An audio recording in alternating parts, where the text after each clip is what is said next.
That's why I tell folks, if it's not going the way you thought, just, play it out. Play the cards you're dealt, and there's a plan, from, divine God that's got you in mind. Right. And we can't even think possibly how that's going to end, like you said, what good's going to come of it, and the strengths that have brought to our family and our children.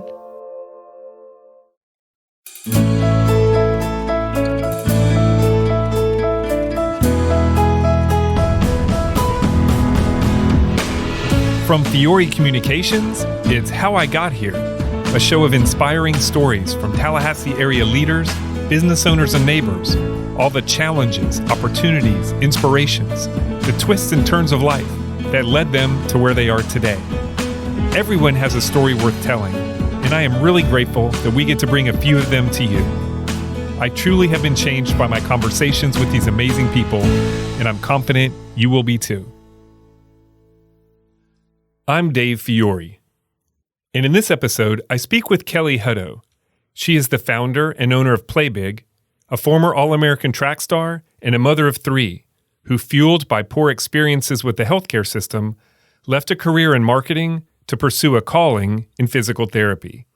Seeing firsthand the devastating impact of healthcare that lacks resolve and compassion, Kelley is on a mission to ensure children in this region receive better. And based on the response from area parents and the continued growth of her company, she's not alone. We start by discussing how Kelley describes herself today. I am a wife and a mom of 3 children. One is in heaven with Jesus and the angels, so I have an older son and a younger daughter, and that was our middle child. I have taken the long cut through college to get to therapy, which is my passion because of our middle child. Went to Florida State as an athlete with track and field. Enjoyed that very much, and I guess Kelley as a person sometimes gets lost in the business of what I do. And so when I boil that down and think about what's really important, it's my family, and it's our country. I'm a very patriotic person. I'm traveling a lot, so I'm like a road warrior right now. So I know you went to high school in Eustis, yes, Florida. I did. Is that where you grew up? No. In fact, we moved there my freshman year. Okay. So I just started, and we were late moving. So when you move into a new school and you're a brand new high schooler, and the house wasn't ready, so we lived in a hotel for a couple of weeks, and my family couldn't transfer down there on time. So everybody's gotten those jitters out, and they're all in their chairs and assigned seating, and I come in and I really, really am the new person standing out who's late to begin the start of high school in Eustis. So where did you grow up? Where did you come from? Born in Louisville, Kentucky, and then moved to Baltimore, Maryland. My dad was in sales with Magic Chef and Eureka Williams Company, and then my parents got into the orange grove business and bought many orange groves in Central Florida. And this was a time where the groves needed updating. There had been some freezing, so they needed to be cleared. Right. It needed to be more irrigation, and just some, newer, better ideas for growing citrus. They relocated us from Tennessee. So we lived in Tennessee for many, many years and had a farm and kept the farm and leased land out for growing crops and running cattle. And I loved that time of my life, driving the tractor and riding horses and feeding the cattle. And I guess that's where my daughter gets her love for animals and being on a farm. And, Right. And then we moved down to Eustis, and we worked in the groves, as kids. We crawled around in the black sand.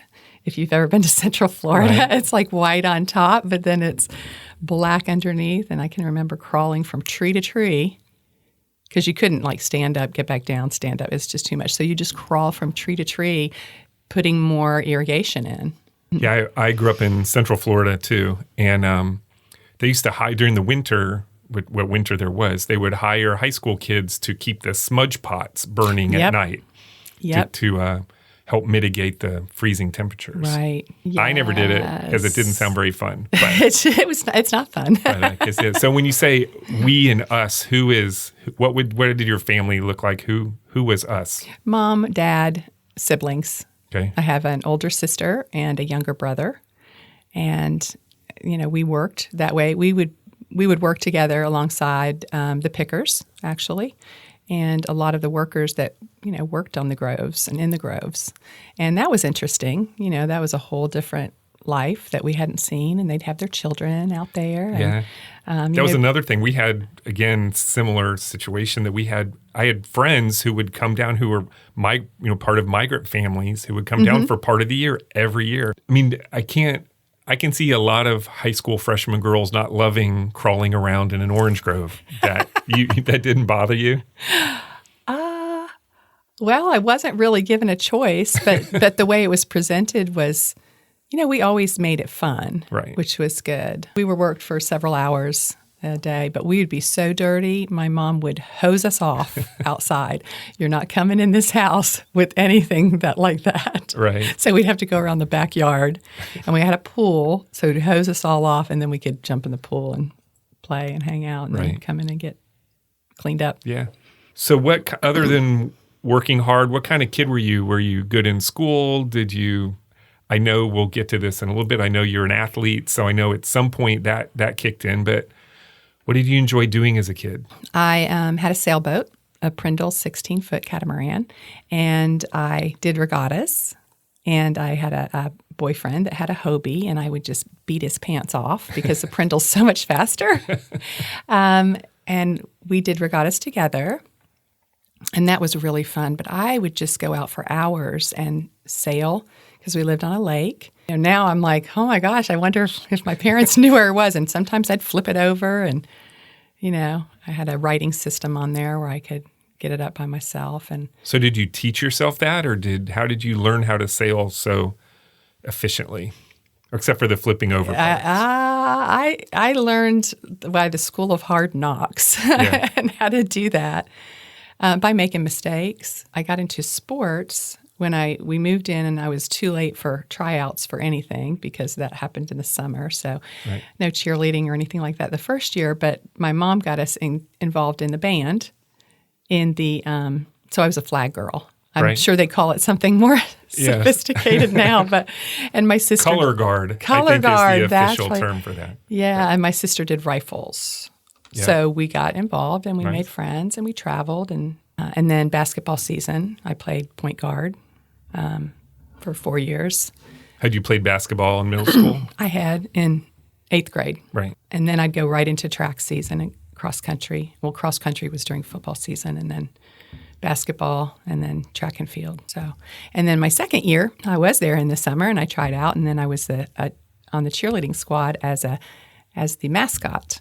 So I was a Eustis Panther. I was a Panther. And we had a excellent male cheerleader who went on to cheer in college, and we did lifts and all kinds of really fun things. By my senior year, he had already graduated, and I just couldn't do mascot without him. It wasn't going to be as fun, so I just went out for cheerleading. And so I would cheerlead during football, run cross country, and many meets, my parents would have to drive me home, and I'd put on the makeup in the car and all of that and get ready and then go right to the field, and then straight into basketball, straight into track and field. That was a lot. I was 4-sport athlete.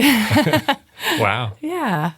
Well, it sounds like you integrated pretty well into the new school after you got over the whole late girl thing. It seems like it worked out pretty well. I did. I was on the homecoming court. There were 5 seniors. You end up at FSU, right? Yes. To run track, or so tell me about that, how you ended up at Florida State. It was interesting because Florida State was fairly interested in me, as was University of Alabama and University of Georgia. So I was up at University of Tennessee, which was heavily recruiting me because my parents had moved back to Tennessee, back to the farm. After I graduated, I happened to be at a track classic. University of Tennessee was doing like consistent times for me, like timing consistent 110s with very little break to see how I did. And the interesting thing was that my mom and dad were in the stands and the FSU team was competing, and the FSU coaches all had stopwatches on me. So when I got back from that, they called and offered me a full scholarship. So what was your experience at FSU like? How were those years for you? Amazing. I loved it. I loved everything about Florida State. I enjoyed being an athlete, met lots of other athletes, lots of traveling. That was really fun. Lots of personal records. Yeah, you weren't just an athlete, you were an All-American. That's right. I was a two-time All-American at the 800 meter and part of a national championship team indoor in Syracuse, New York in the Carrier Dome. And then another national championship team in outdoor at Eugene, Oregon. Something else important happened to you when you were at FSU. You met a certain football player. I did. Yes, I did. Tell me how you met your husband, Mike. This is this funny story. It really is. It's a great guy meets girl story. So he was recruited out of Marianna, Florida, for defensive line. They played a defense that required nose guard at that time, and he was recruited as a nose guard. I think they had him put on 50 pounds his freshman year, so he was required at the feeding, right. At the table. So he occupied more space, yes, if nothing else, right? He definitely occupied more space. And I would run by Coble Terrace. So for those FSU fans that were around before the Burt Reynolds Hall was built for the football players, they were in Coble Terrace. So I would run through Coble Terrace because it's the quickest way to the track, carrying my spikes, and I had my, running gear on and everything. Mike would stand there and watch me run by and tell his roommate, he said, "See that girl right there? I'm going to marry that girl." And he would just say that. So he would know when you were coming and stand there and wait for you to run by. I guess. I don't know. It's a tiny bit creepy, but it's romantic too, I guess. Right. And his roommate, finally, he's like, "Man, I'm tired of hearing that. Shut up.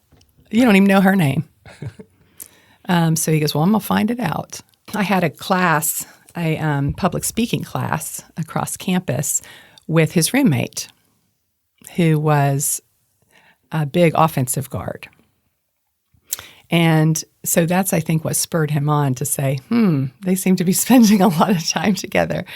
And so we would walk across campus. And so on the way there, we were doing public speaking on nutrition. So I said, "Oh, well, by the way, what did you have for breakfast that was nutritious?" And he said, "Not a really good day. I was running late, but there were these amazing brownies on the counter. I ate those." And no mention of thanks for bringing them. Right. So I brought them on a plate, not paper, so real plate. So it has to be returned, see. Right. Smart. Yeah. But guess who returned the plate? Mike returned the plate. Right. And he said, no, I didn't throw that note away, which said to Gerald and Mike in parentheses. He said, "I might have put it behind some things on the bulletin board." So he never knew. But so Mike was going to make sure he returned the plate. And nice. That's how we started dating. So did it get serious quickly, or did you Yes. just kind of date for a long time, or what happened? No, we dated 3 months and he proposed. I guess he knew he wanted you from the window, and then after he met you, he knew it quickly too, right? He did. And so that was quick. We had a year engagement. How did you know? Obviously, he was interested in you from the beginning. When did you know that this might be a guy that you might be interested in marrying? He was just a good, salt of the earth person, and I really adored his family when I met them in Marianna. So you were. And we went to a movie on our first date alone. And I remember after the movie. Do you remember what you saw? I think it was Breakfast Club. It's a solid choice. Yeah, I think it was Breakfast Club. We had a little kiss afterward, and then stopped kissing when the credits were finished. And I was like, I really like this guy. I guess so. So usually movie credits are a decent length of time. pretty long. Yeah. And then you got married in 1986, right? Yes. So that was, what about, you dated for about a year or so? Yeah, we had an engagement for a year. Engagement, right? Mm-hmm. So you graduated from FSU with a degree in marketing, right, from yes. the College of Business. Yes. And but you were also planning on being a surgeon and studying for your MCAT at the same time. So not then. Okay. Actually, that was we had Mitchell, our firstborn. Right. Mike was with Chrysler Credit Corporation, and he was transferred to Atlanta and then Savannah. And in Savannah, he had a horrific car crash. A semi was parked in the outer lane, and it was a flatbed with it was hauling nothing. And he was not even in the vehicle. The driver had stopped to, I guess, try to find out where the loading docks were in Savannah. And it was in rush hour traffic, and came around a curve and didn't even see it. So must have seen it the last second, if somebody's in front of you and jerks out of the way and you have no response time. Sure. But jerked the wheel to the left, and the whole engine just came through the passenger seat. So it was quite terrible. He spent a month in the hospital. He had dislocated his hip and broke out the, socket, and broke his humerus, the big bone in the arm, and broke his jaw, and 40 stitches in his tongue, and things like that. Pretty serious. They said he would have died had he not had such a big chest. Frame. Yeah. He would have, and he had a collapsed lung and a lot of problems. So he got out of the car in the middle of this traffic, and thankfully it wasn't far from the hospital, and a nurse off duty was behind him or down the road, put on her flashers, got out, because he got out and then, of course, fell to the ground. Right. And we saw the ambulance come in front of us, Mitchell and I, because Mike was going to take him to childcare. And I said, no, go ahead. You do it. I'll have time to take him. And so we waited for the ambulance to go by, and then all the traffic was backed up. And of course, I didn't know it was my husband. Right. And so I was like, Mitchell, we need to go through this neighborhood the back way. So let's do that. There's a terrible crash. And as soon as I got to Trust Company Bank at the time, and I was a marketing director for them, I'm doing right what I want, marketing, not sales. It was actual marketing. Yeah. And I had all these messages. And so my secretary, my admin said, and here's one from the hospital, probably wanting some, sponsorship or us to be involved in something as a bank. And something just made me, say, I'm sure, God's blessings to say, call. And I did. And he'd been in an accident. Went down there, and he was 3 months in recovery after. So that episode led to you to be interested in medicine? Medicine, it did. Not particularly therapy, because they didn't even prescribe therapy. It was crazy. They brought him home to our apartment on a stretcher. But I got interested in medicine, so we moved back home after that to Tallahassee. And I said I'd like to go back to school to be a doctor. I think that was my calling. And so I took all of the prerequisites, which, like I said, were many, because my biology they laughed at. Didn't have the necessary science classes. I had nothing, yes. And so I had to start from scratch. Which normal people studying marketing try to avoid science as much as possible. Right. So that makes sense. Exactly right. And so I took all the prerequisites. I had applied to the PIMS program that they used to have before we had a medical school at Florida State. Took the MCAT and was in biochemistry and histology. And our second son was born. And that was the end of that. Right. I was in school and I had to withdraw, and it was not going to happen. Nick was very involved medically. You were in school, had your son Nick, and He was born with some pretty significant special needs. Yes. So tell me a little bit about that and the obvious impact that had on you and your family. The physicians were completely were trying everything and testing for everything that they possibly could. He, the first month, he was too good. Couldn't wake him to feed him. Had a very hard time. I mean, he would have just slept on, and that would have been the end of him. And so it took a lot of valiant effort to pull him through that first month. And then by month 2, he wouldn't stop screaming. And projectile vomiting and all kinds of issues. You'd feed him and take forever to feed, and then he'd throw up half or more than half of everything you gave him. So we were feeding him like every other hour. And you had no idea what was going on at this point? No, we didn't. We had multiple hospitalizations at TMH. Great neurology there with Dr. Ayala. They referred us down to Shands. Teaching hospital. Some people love it. We did not. They argued over, whose care he was going to be under, whether it was going to be neurology or gastroenterology, and they discharged us to the Ronald McDonald House, over the weekend, and no one in the facility could sleep. So Mike called him and with him screaming and said, "We cannot be in this facility." I mean, no. Right. I didn't know they did that. I know the families stay there. I didn't know that the patients would stay there sometimes too. Yeah, because I guess insurance, they won't pay over the weekend if there's no testing going on, something like that. And so when we brought him in, they had a big table of all neurology and gastro all there at the table, and Nick proceeded to projectile vomit all over everything they had on the table. And so they saw it. It was amazing. And how old is he at this point? He is 4 months at this time, and then they were like, "Oh, okay, we're admitting him again." But basically, they sent us home on Valium. I said, "Is that for me or for him?" I mean, somebody's got to have something around here, because my skin was peeling like a snake. My face was from the stress. Yeah, I mean.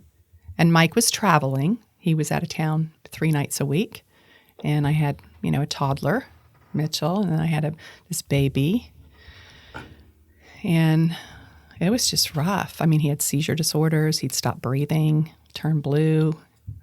He couldn't tolerate even the heat turning on with the wind across the master bedroom. I had to cover him like a little bird.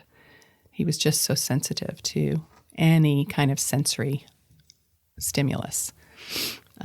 So how did you deal with that? You're just trying to survive for a little bit, and you're like, okay, they've sent us to what is known as one of the best hospital for pediatrics in the area, and they don't know. And so they sent us home, and then our pediatrician referred us to Eggleston in Atlanta. So we went there. While they didn't know what was going on, they sent us to a specialist who might at NYU. So we boarded the plane with Nick and flew to NYU, and everything was cash. It was very interesting. He had a lot of different meds. There wasn't any support in the state of Florida at that time.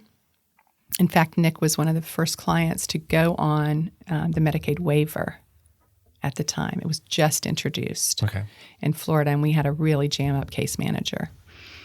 So were the meds helping?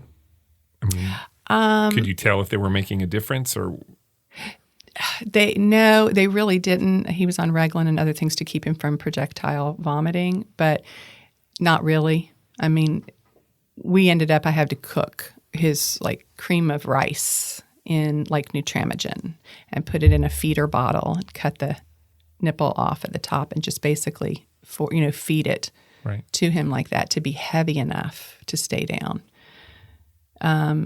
So he was failure to thrive, even as valiantly as we were working.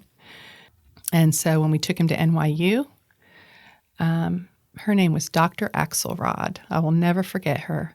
We had a 2-hour appointment, And she documented he had effortless emesis, which just means just throwing up, just run right out. I mean, like nothing. Right. And she wanted every doctor's name that had been associated with his care. And she wrote blistering letters to the physicians. This child has needed a fundoplication, which is a physical sphincter. They build a sphincter because it's a physiological sphincter otherwise. Right. To control the flow up and down. It right? gauges when the stomach is full and it closes down. And so they did that, a fundoplication. They inserted a G-tube so he could eat and not vomit everything up. And finally he started growing. But so that made a big difference. Oh, yes. But the first year was just horrendous to go through the first year of life, Yeah. Struggling, thinking your baby's going to die and nobody knows what's wrong with them. And kind of feeling like the doctors had given up on you, right? Just kind of sent you back home. Well, they said I was a neurotic mother. They put it on you? Oh, yeah. You're just, your neuroses of this because, in fact, they didn't take me seriously until my husband, Mike, had him and took him in. I was busy doing something. I said, we were having a party, for goodness sakes, a Christmas party. I don't know how I was planning all that. But I said, really, just take him in because he's just not doing well at all. Right. And so Mike did, and he sat in the waiting room, and Nick would projectile vomit. He would catch it and clean it up, and they came rushing out there and said, he has a bowel obstruction. Get him to the hospital immediately. And he's like, this is exactly what my wife's been telling you all. I said, well, how neurotic can I be? I have a very well-adjusted 3-year-old. Right. I think I know what I'm doing. So they just thought you were a mom who was not dealing with a fussy baby well. Exactly. And when they saw that in their waiting room. So was there an official diagnosis of what Nick had, or was it just a combination of a lot of neurological issues? Well, what they called it initially was like a CP-like syndrome. And as we got further into it and still kept up with Dr. Ayala, he said, I believe he had Rett syndrome. He has Rett syndrome. They had found the genetic marker just as Nick passed at 16. So we don't know, but he had all the telltale signs. So it used to be under the autistic umbrella, under autism, and then they found the genetic marker specifically for Rett's. Doctors initially didn't think Nick would make it out of infancy. No. And he lived to be 16 years old. He did. So he did. So that is certainly something to celebrate. It is. And we got a little beach cottage because it's hard to travel, with a child that has like a whole van full of things. And so we outfitted our little place there with suction machines and, his tube feeding gear and, diapers and all that different stuff and a bath chair and a big beach stroller and all of that. And man, it really saved us because we still had to do all the work, but we were in a lovely place. Right. And we could go down to the beach and he loved it. So what used to shut him down, he was now, after very good therapies in PT, OT, speech, we did patterning for a year, the Dolman-Delicato method. And that's the one thing I loved about Shands was their therapy. And that's actually how I got interested in doing therapy. With med school off the table, and they were giving us very practical advice. They said, we know you don't have a diagnosis. We don't care. We're going to treat what we see, and this is how you can help your child right now. Right. So everything from feeding to bathing to positioning to stretching to they were wonderful. Right. And Mike actually, when they were in there, reached over and tapped my knee. He's like, you'd be good at this. Yeah. And so I got back, when I returned, I inquired with FAMU and applied, and I had 2 classes to take to finish that up and got in. Hey, everybody. Just a quick reminder that this episode is brought to you by Fiore Communications. Just like people, every business has a story to tell, and we've been helping our clients tell their story since 2001, because who you are as a company is just as important as what you do. To learn more about how telling your story can make a difference in your business, visit fiorecommunications.com. Thanks again for listening. Now back to the show. All right, so you mentioned Mitchell and you mentioned Jillian. So your other son and daughter. So tell me a little bit about them.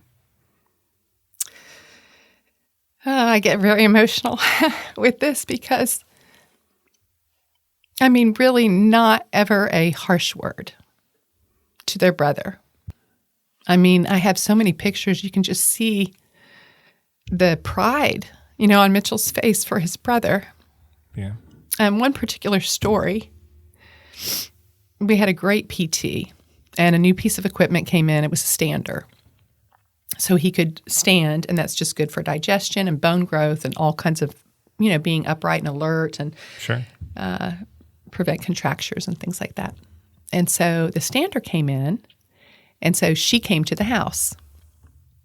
Debbie Foster, she was just wonderful. She came to the house. It took us an hour to assemble this thing and get him all supported and padded in, and literally you could hardly see his little body in there because there was so, he had to have so much additional pieces Right. to help him stand. And Mitchell came in from playing with his buddies, and he came in the door and he said, "Nick, you're standing." And he just ran over to the stander and just hugged the whole stander and Nick, because you couldn't actually get to Nick. Right. But it was the cutest thing. I mean, just, kids are just precious in that. And Jillian, if ever there were, she was at a party one time. They were both invited, and they were in camo, and they had dog tags and everything. It was really a fun event. She was kind of intimidated because she didn't know a lot of the kids that were playing. So she'd crawl up in Nick's lap in his wheelchair until she felt comfortable Right. enough.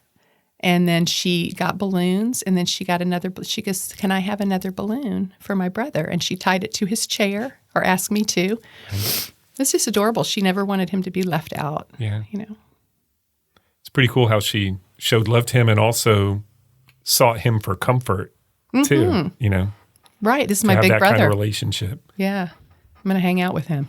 And then, of course, as she got older, she'd talk for him. Of course, Nick wants this, or he doesn't like that, or Right. she had all of that down. Just cool kids with him. Yeah. I'm sure that made you a very proud mom to see that. Yes, and I didn't. When he passed at 16, Mitchell had gone on a track scholarship to Troy as a hurdler. And we didn't know the right thing to do, but we sent him back to school. He, in Mitchell's fashion, tried to just keep everything going. We had him in therapy on campus, and he didn't miss a class. He didn't miss practice. But he wasn't fully available. Right. So he ended up not doing well. And we felt terrible, for having made that decision, but we weren't sure what was the right decision. So anyway, he came back home the next semester and took a little break from school. And now he's one semester away from his bachelor's in social work. Oh, nice. And then he'll go right into his master's in social work. And he works for our company, Play Big.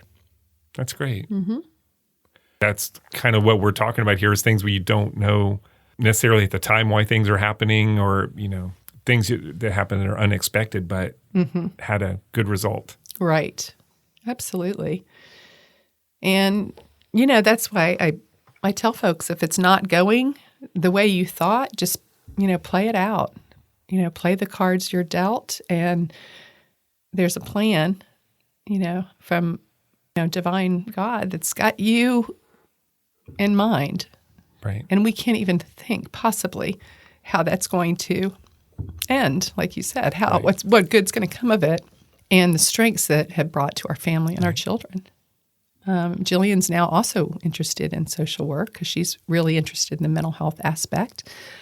She coaches equestrian athletes, and some of them on the spectrum. And she does really well with them. And I said, that's an area of medicine that's, horse therapy or therapeutic horseback riding, just grooming the horse, and then, of course, competing at higher levels for those that can. And there's something about a horse that's very calming and, organizing and settling. Yeah. So she's looking at how to take that love and then also blend it with therapeutic benefit. Yeah, that makes sense. Yeah. And there's a compassion, I think, built in and a lovingness from coming through an experience like Mitchell and Julian had with Nick that, you can't replace that with school or studying or good intentions, right? You live through something that qualifies you or, encourages you to pursue something that you're uniquely kind of ready to do. Absolutely. Jillian asked me when she was young, because at first when I went out on my own, one of my friends went on maternity leave and gifted me her caseload, which is a really nice way to start in peds. But she had gone to their homes. And so I was doing that also. And then I was working for Children's Medical Services, doing home for that 0 to 3 population. And so I did that. And then, when you have a couple personal care attendants that don't show up when the bus driver is there to drop Nick off, and they call me and I'm like, I'm right in the middle of a session. After that happens a couple times, then you say, okay, I'm going to be home every day at this time to get him ready. And so I started having clients come to me. And so that proved to be hugely popular. I hung swings in the big oak trees in our yard and had a big swing set, a trampoline, a pool. Did aquatic therapy when the weather was good. And then had took over the whole garage, which was not Mike's favorite. I was going to say, what did Mike think about that? With equipment and swings, suspension and everything in there. So if it was rainy. And there were 2 of my clients that we would sit in there and talk about Play Big and what we wanted that to look like. And so they were really helpful in, coming up with some ideas too about how they wanted. And one of them I still see. We still see it Play Big, yeah. Don't tell anybody she's in her 20s. I do want to kind of reset things a little bit. So you went back, and after you knew that you were focused on therapy and because you saw the need for that and developed that passion, right, to pursue that. Yes. You finished your classes you needed at FAMU to get another bachelor's degree, right, in physical therapy. Correct. That was the level of the program at that time. Right, okay. So then you start practicing pediatric physical therapy. TMH had paid for my schooling, which was amazing because it's a demand occupation. Okay. And so my, I was to stay there 2 years or 3 years. I can't remember. But I really liked it. So you were in the TMH family of physical therapy acute care, facilities, like right? in the hospital, in the NICU and the PICU and the pediatric floor. And, there's only certain PTs that like peds. And so when they'd come up, they're like, oh, no, I'm not doing peds. And so I ended up getting a lot of the pediatric patients. And then I did outpatient for them, pediatrics. You're practicing, you described kind of the process of how you started bringing it home so you could be home when Nick got off the bus. Yes. You start setting up a lot of what sounds like what Play Big is now. Some of those elements, right? So tell me how therapy and play therapy and the whole concept of Play Big, kind of where the nugget of that came from and how that developed in the early stages. Okay. TMH gave me a huge opportunity and paid for very, very expensive training.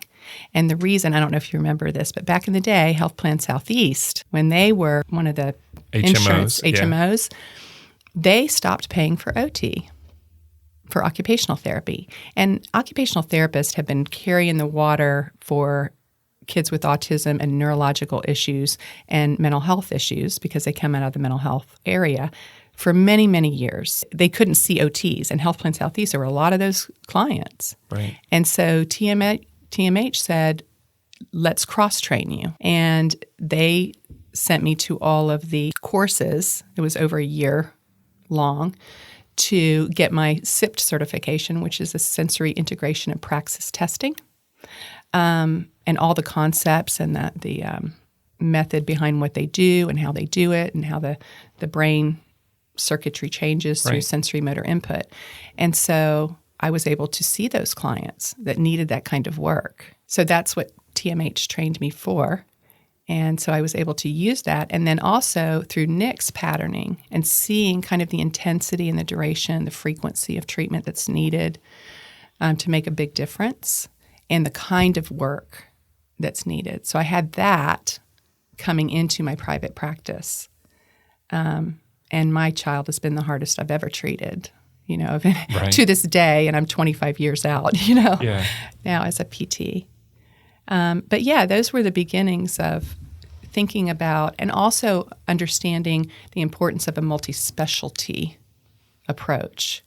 Started out with myself, a PT and an OT, recruited speech, and then joined with mental health with Rachel Charlep. And she was just fabulous. She would come to a developmental preschool where I was working at the time. And I noticed when I was doing some of the crashing and deep pressure proprioceptive work that some children responded fabulously. They loved it. They craved it. These are the kids that run into everybody, don't know where their bodies end and someone else begins, right? These are those kids. But some of them had a very unusual response. And to me, it looked like fear. And I would know their history, of course, and it was trauma is what it was. And so I felt like these children really needed somebody that could work through their trauma. And, of course, help me understand how to alter, my presentation. Right. And how I could do that better.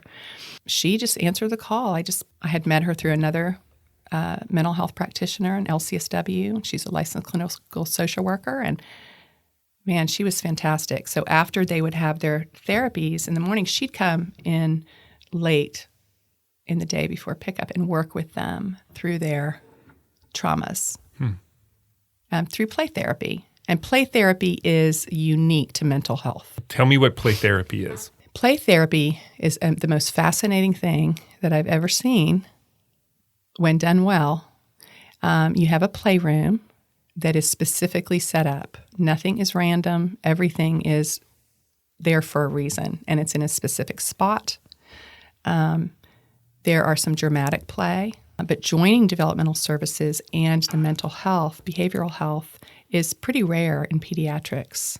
You have to go from place to place to place to place and it's so hard because the parents are so busy and they're so overwhelmed already and exhausted and they have other children. And it's And sometimes every trip's a big deal, right? Every time you pack them up and drop them off. Absolutely. It's a transition. Right. And our kids really have a hard time with transitions. This way they can have back-to-back-to-back sessions and we have a synergistic effect. It's not just the 3 sessions, but it's far more powerful. You can also lean into the discomfort in therapy, meaning you can press them hard enough to have time to recover and come out on the other side of that. Right. And that's what's really important for these back-to-back-to-back sessions. Because they're there long enough for that all to happen. Right, exactly, for that to happen. And so we can change neurology. And so then it's not that they have to, yes, in the meantime, they're learning practical ways to think, practical ways of doing something, learning what is appropriate and what is not, of course, just like any child. But you can't possibly learn all of the things that would need for you to interact socially. Yeah. I mean, it's impossible. So we grow the brain circuitry that even allows them to be aware with our lower functioning kids, to even be aware that there's a person beside you in the room. And it's not just to use them as a tool or to access them like something else that's inanimate, like a swing. So the difference is you don't give them a list of situational check boxes. If someone does this, you do this. No. It's very robotic, and then that's odd. Yeah. Right? I mean, who could do that? that wouldn't function well for anybody if you had to go through that thought process every time you're faced with a reaction kind of situation, right? Right. It's impossible to do. So you're helping the brain work like it. We're forcing. Forcing it to. We're forcing it. So you give that sensory motor input, and you can access the brain through the senses, through emotions, and through movement. That's it. That's how you get in. So, that's why Play Big is moving, engaging, connecting. Right. Now, I know that you probably had some idea that this need was there as you're putting together a business model and figuring out all the business side of creating Play Big. But are you surprised at the reaction and the need for it in the community, and how many families are seeking this kind of care and help? Yes. Answer to both of those is we did a lot of research. And of course, a lot of that was done with Nicholas, because me trying to find providers, right? And trying to, so I knew that was a problem. And then I know, like when I worked at TMH, there's a 3 to 6 month waiting list for children. And when you're only 2 years old, 6 months is a whole lot of your life already, right? Yeah. And that 0 to 3, the brain never grows like that again. Never. When we opened our doors, it was like a faucet was turned on. And, I was working 12-hour days from 8 to 8, and then doing all the paperwork and the business part of it after that. So was Rachel.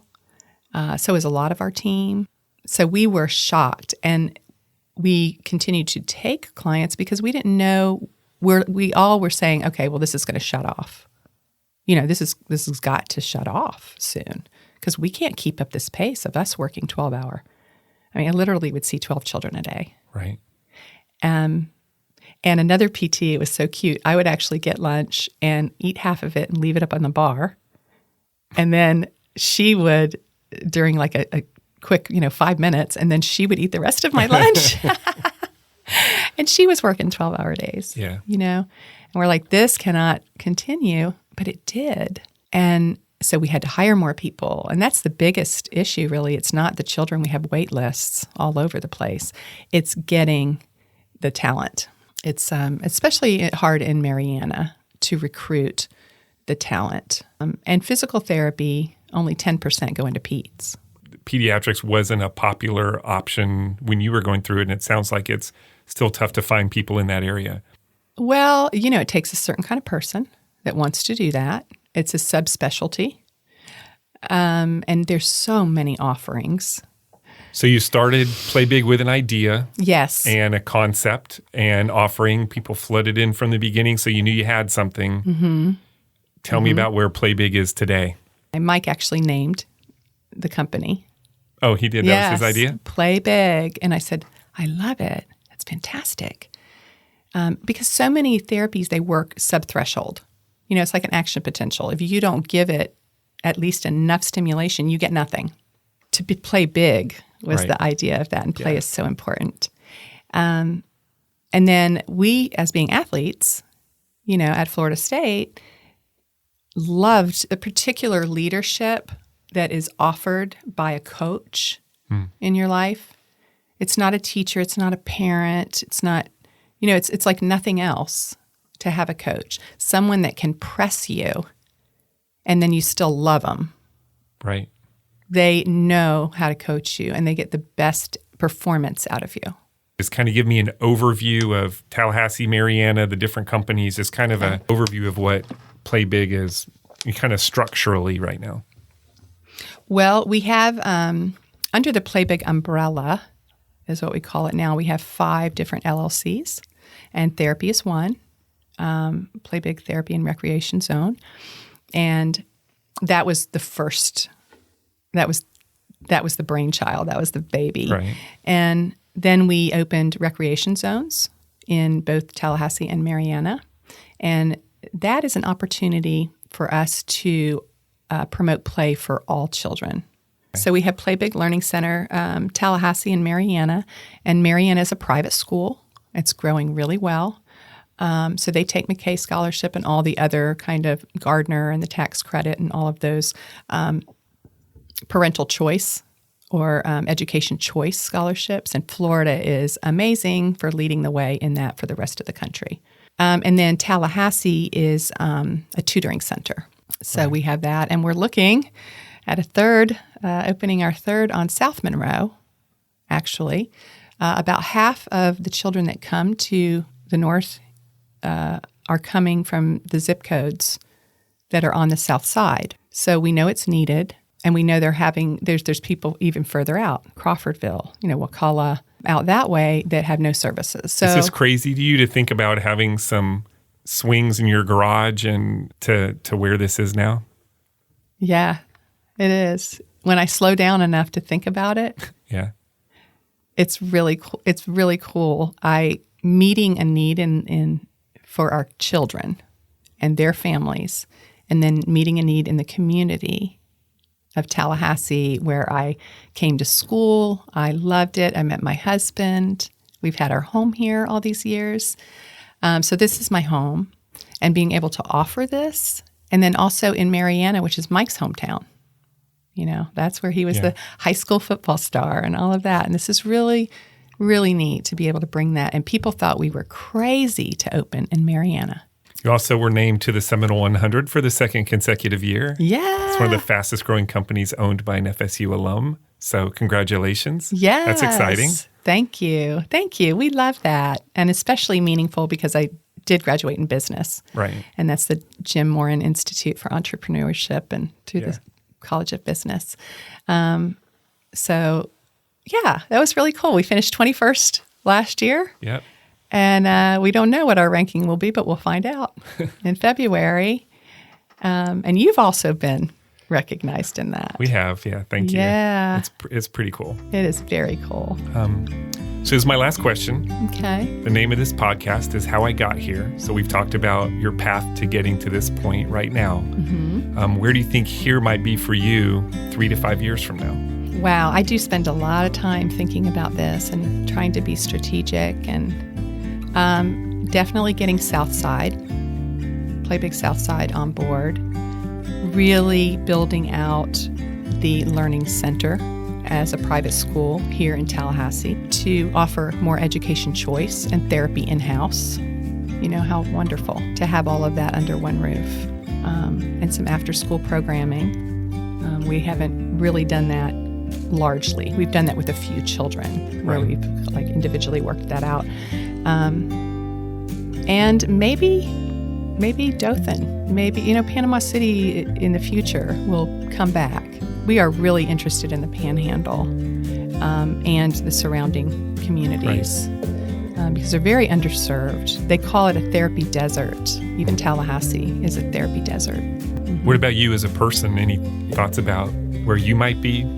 I would like to be writing, putting all of this down. The majority of the time I talk with anybody about Play Big and what we've done and my life, my progression and the hurdles.